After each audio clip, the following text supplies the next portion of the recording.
Good morning, everyone. So, before we proceed to our discussion this morning, please stand up for our prayer. Mr. Amazon, please lead the prayer. Amen. So, you may now take your seat. So, before we proceed, please pick up a piece of paper under your chairs and arrange your chair properly, please. Okay, that's great. So, class monitor, do we have our absent for this morning? Okay, very good. So since we only have one absent, Mr. Cordafio is absent, give yourselves three claps. One, two, three. Very good. So again, good morning. So before we proceed to our discussion this morning, so I want you to be reminded with our classroom rules.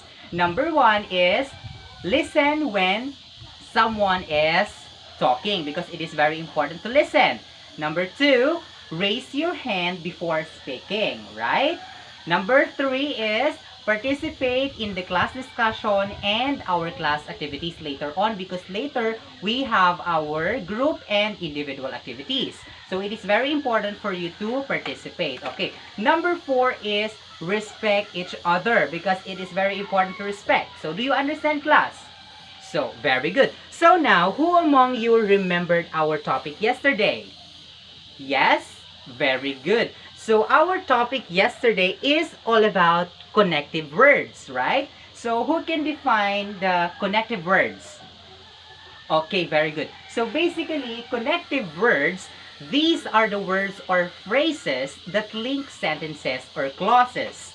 So, clauses together.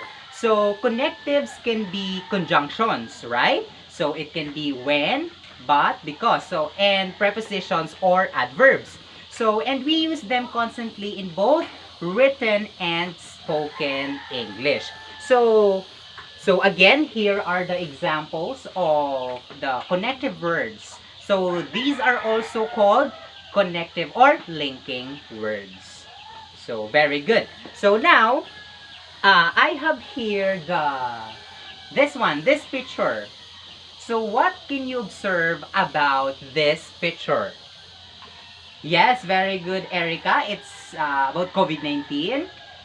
Yes, Mark. What's your observation about this one? Yes, very good. It's all about physical distancing. Yes, very good. So as you can see, this picture is called informative text, right? So this morning, we are going to talk about informative text, right? So basically, at the end of these lessons, you are expected to define the meaning of informative text. So in this discussion, we are going to learn about the meaning of interrogative. We are going to learn about informative text, right? So, and also we would be able to realize its importance. So, why informative text is very important nowadays, right? So, the next one is to create your own informative text. So, meaning to say, at the end of this lesson, you are going to create your own informative text. Do you get that, class? Okay, very good. So now, let's have our activity. So it's all about show and identify. So direction is identify whether the figure is informative or non-informative. Number one. Yes, Mark? Okay. What about number two? Yes, Erica. Okay. Number three. Yes, Gerson. Okay. Number four. What about you, Raymar? What is number four? Okay, might be. Number five is Rolona. Yes, very good. So now, let's find out if your answers are all correct. So, yes, only the number one and number four are the informative text here. So, these are why birds matter, right? And number two is I Survive is all about fiction. So it is not informative, right? Number three also is not. And number four is formative. Example of formative because it talks about dolphins. Number three is Harry Potter. Harry Potter is also a fiction. So it is non-informative. So here I'm going to show you a video. Watch this video. It's all about informative writing. Today we're going to talk about informative writing. Now, what is informative writing? Informative writing is a writing meant to teach the reader about a topic or idea. Now, this is a bit easy to remember because the word informative actually has the word inform in it, which means to officially tell someone about something or give them information, which is exactly what you do in informative writing. So in order to inform someone about a topic, you're going to need a lot of facts and details. Here's an example of informative writing from a 4th grader writing about giant pandas. Now, we'll talk about this writing in particular more later. Now, let's talk about some more examples of informative writing. Here's Sally here. Now, she's been asked to write an informative writing and she starts brainstorming some ideas. She comes up with, maybe I'll write about elephants and how they live. I'll write about volcanoes and how they're formed. And then she thinks, I'll write about the Egyptian pyramids or how a cell phone is manufactured. All 4 of these are great informative writing topics. Whoa, we better get out of here. Now, let's talk about what is not an informative writing, because it can get a little confusing. Let's say Sally wants to write about elephants, but she wants to write about a time that she saw an elephant on vacation. This is more of a personal narrative than it is an informative writing. Though she might be giving details about elephants in the writing, it's more of a personal narrative. Instead, if she was to write about elephants and where their habitat is and what they like to eat, that would be an informative writing. Now, informative writings are everywhere for all kinds of topics. For example, Earth, turtles, rocks, volcanoes, basketball, all of these are examples of informative writings. These are all nonfiction, but that doesn't mean that all nonfiction are informative. These are all informative because they all teach about the topic with facts and details. There's no opinions in these. Whoa, let's keep going. Now that you've seen a couple examples of informative books, let's see if you can spot the informative books here.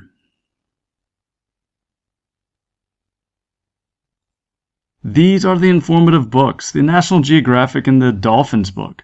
These 3 are fiction books, and though the I Survived looks like it might be an informative writing, it's actually a historical fiction. It's about the Titanic, but the characters are fictional inside of it. Therefore, the only informative writings are the National Geographic and the Dolphins. Now let's look back at that giant pandas writing from earlier. Let's look at the text features that an informative writing has that other writings don't have. For example, subtopics. These 3 bolded topics, which are in the form of questions, are subtopics. Underneath each one of these topics, you'll find answers to the questions that are posed. These are called subtopics. Furthermore, you'll find photos, maps, graphs, etc. that will tell more about the topic, and this helps the reader to understand more of what the author is writing about.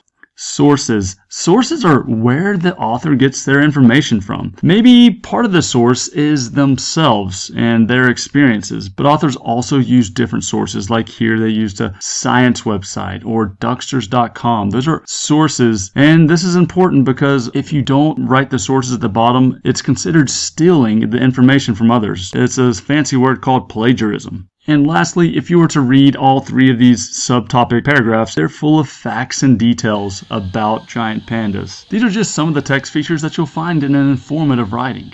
Okay, so what can you say about the video? So, yes, very good. That's right, Mark. So in the video, what does informative writing mean? Anyone? Okay, basically, a writing meant to teach the reader about a topic or idea. So meaning to say, informative text, there is a topic that is being discussed in the text, right? So basically, informative comes from the word inform. And when we say inform is a verb. To officially tell something about or someone, to tell someone something or give them information. So basically, informative text is giving information to the readers. Do you get that, class? Okay, excellent. So when it comes to creating an informative text, there is also called structure. So when we say structure, this is how it is constructed, right? Okay, number 1, please read. Okay, clear opening. When we say clear opening, so you have, let's say, about COVID-19. So basically, you're going to define at least what is COVID-19. So in order for your opening to be clear. Okay? Number 2 is, or the second one, please read. Okay, very good. General information about the topic. So, what is the general information about COVID-19? Right? So, basically, COVID-19 is originated from Wuhan, China, and so on and so forth. So, this is the general term. So, just like what our example earlier, it's all about physical distancing. So, that leads to more specific information. So, since we are in the middle of pandemic and COVID-19, so the more specific information that we can use is, or that we can share to people is about physical distancing.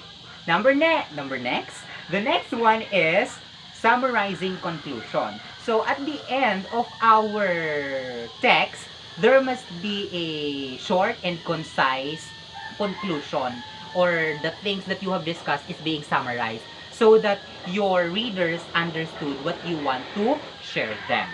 Do you get that, class? Do you get that, Kurdafia? Okay, excellent. The next one is interesting and easy to read.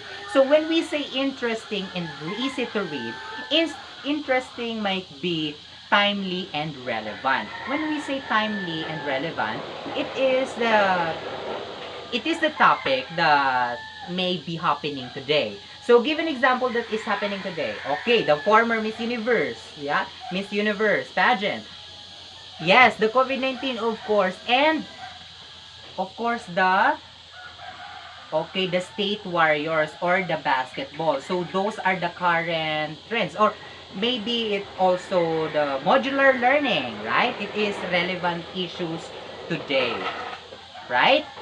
So, the next one that we have to remember is the language features. So, when we say language features, what are the words that we can use in informative text, in writing informative rather. So, number 1 is present tense. So, it is very important that you use present tense because you are writing information that is timely and relevant, or for today, right? Okay, the next one is first person or third person. So when we say first person, we discussed that last time. It uses I, me, right? And the third person uses you, they. So since you are giving information. The next one is connectives to make it clear and coherent. So just like what we have discussed yesterday, we talk about connective words. So we are going to use these connective words to create our informative text. Do you get that, class? Okay, excellent. Next one is mostly facts. So when we say facts, these are not opinions. These are not came from your neighbor or your gossiper neighborhood, right? So these are mostly facts. So it is truth. So it is not false. So, right? It's not fallacy, but truth. The next one is rhetorical questions to engage readers' interest. So, what does it mean? So, maybe in constructing your informative text, you may use questions. Just like, what is COVID-19? What does it mean, COVID-19?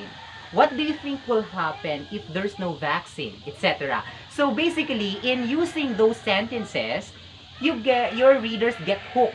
What does it mean, right? So, okay, right?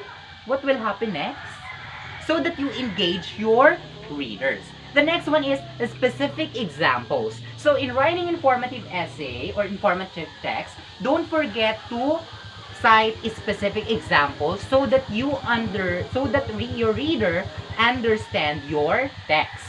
Okay. The next one is bullet point summaries may be appropriate. So just like our example earlier, there are bulleted points. So we can also use that language feature so that we can easily give the information to our readers. So the next one is text features and examples. So here in the video that you have watched, there's an example, and let's use that. The first feature is subtopics. Of course, your topic here is all about giant pandas. So there are subtopics about these, right? Okay. The next one is photos, maps, or etc. So basically, you can use maps, you can use photos to elaborate your information, and so that your readers would have picture in their minds what you are trying to say, right? And then the next one is sources. Of course, as I mentioned earlier, these are based on facts, truth, and details. So it is very important that your sources are properly cited. So because if you're not going to cite your sources, it might be a form of plagiarism, right? So don't forget to put your sources at the latter part of your informative text. The next one is, of course, informative text is not complete without facts and details. So since this is an informative text, there must be facts and details being discussed in your paper. Okay. So now, these are the process. So since we're going to make an informative essay later on, process of making an informative essay. So number one, select an appropriate topic. So when we say select an appropriate topic, these might be timely and relevant. So when we say appropriate topic, these are timely and relevant that is useful in today's or at this moment, just like COVID-19, physical distancing, wearing face masks and face shields, vaccinations, etc. How to keep healthy. Those are relevant topics that we may use in our informative writing, right? Do you get that, class? Excellent. Great. The next one, the second step that you're going to do is research and gather ideas about the subject. So basically, you are going to, when you selected your topic, just research and gather ideas about that subject. So, of course, you have to collect information about that particular topic. Do you get that, class? Excellent.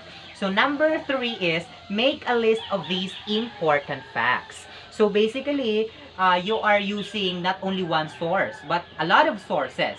So since you have a lot of sources, you can make a list of these important facts that you're going to discuss in your informative text. The next one, the fourth one, is create an outline that will organize your facts in a logical way. So since you have a lot of facts that you have listed, so make it in outline. Make an outline so that you are guided in creating your informative text. So in a logical way. Do you get that, class? Excellent. The last one in the process making is write your essay based on the outline you've created. So since you created your outline, these are the guides in creating your informative text. Do you get that, class? Okay, very good. So at this moment, we have our group activity. So basically, it is titled Inform Us. So direction is each group has to present an informative text in a summarized form in Aban paper. So I asked you last time that you bring your cell phones and Aban paper, right?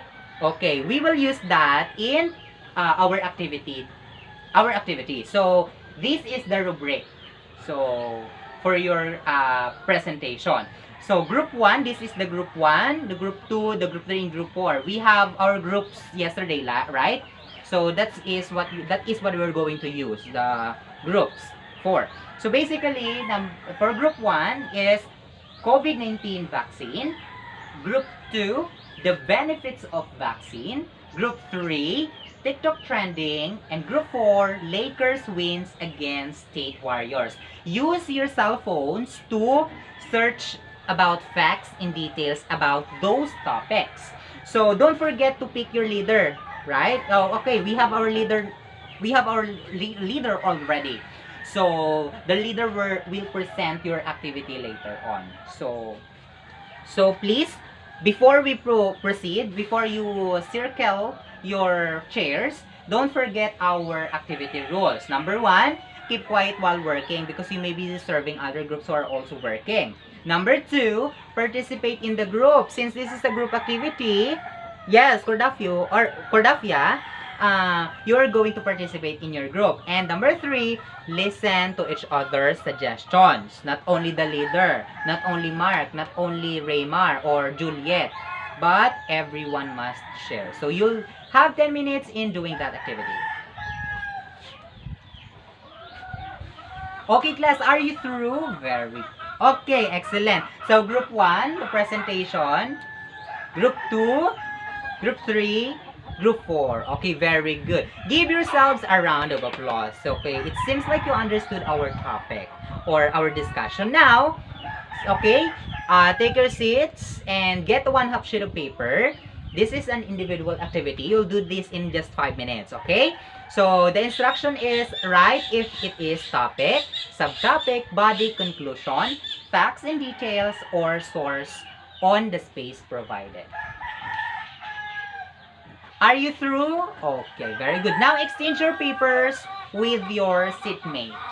Okay, who wants to answer number 1? Okay, Mark. Okay, very good. Number 2. Number 10. Excellent. So, okay, check the correct answers.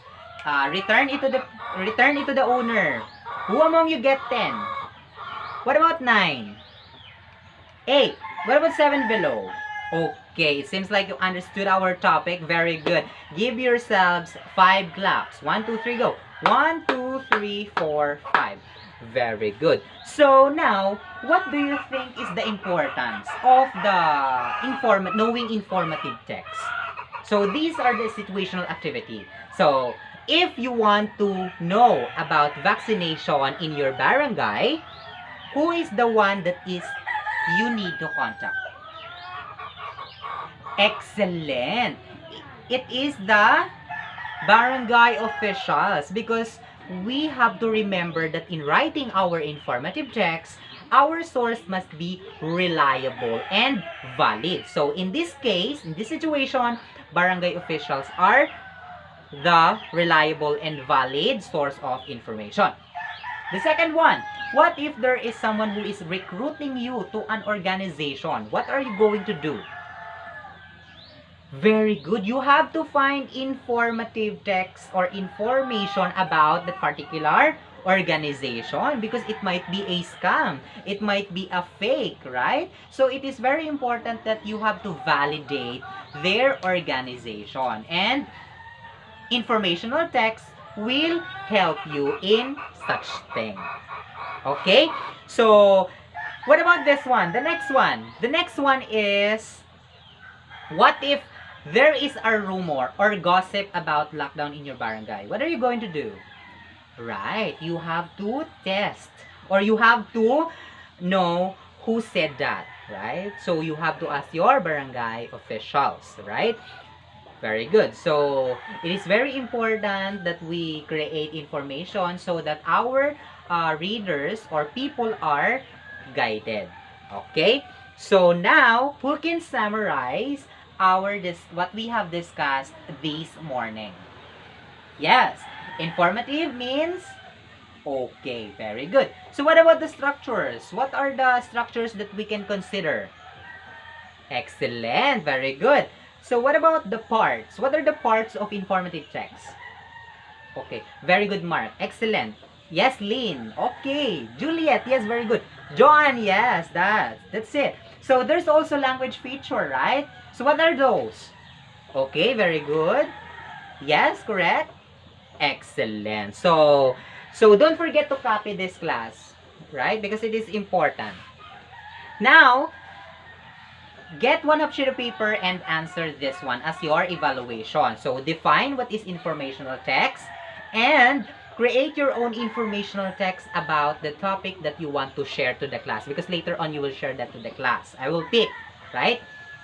Okay, use your cell phones in researching, not doing social media, okay? So this is the criteria.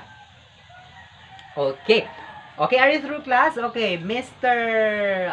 Lawrence, can you please share your work to the class? Okay, thank you, Lawrence. Very good. What about you, Ferneo? Okay, okay, very good. Very good, Ferneo. So, give yourselves a round of applause for doing a great job this morning. So now, I have here the assignment. So basically, write an informative text about certain topic that you love sharing to people. So you have freedom to choose the topic that you want to share with your readers. Okay? So this is the criteria. Copy this one, class. So are you through? Very good. So thank you so much for listening. And arrange your chairs properly again. Pick up the piece of paper again if you have under your chairs. And let us stand up for our closing prayer. Mr. Aversosa, can you please lead our closing prayer? Amen. So, thank you so much and see you tomorrow.